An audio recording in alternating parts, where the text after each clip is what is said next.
Lasing po kayo, tama, no? Hindi. Wow. Hindi. Basta pumasok ko sa eskrita. Hindi kasi madam, nandito yung pick-up location nyo, nandito sa may LRT. Basta pasok ka dito sa eskrita.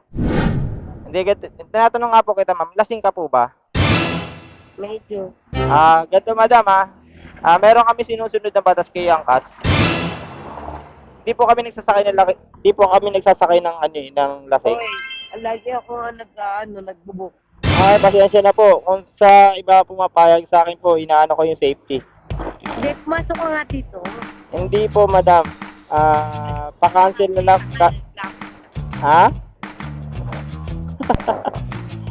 So, ako pa yung reklamo mo, lasing ka. Ang tindi.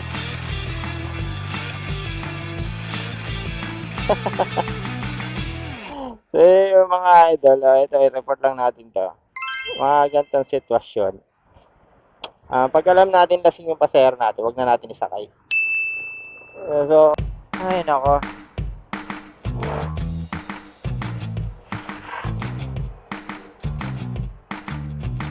Good. Lasing.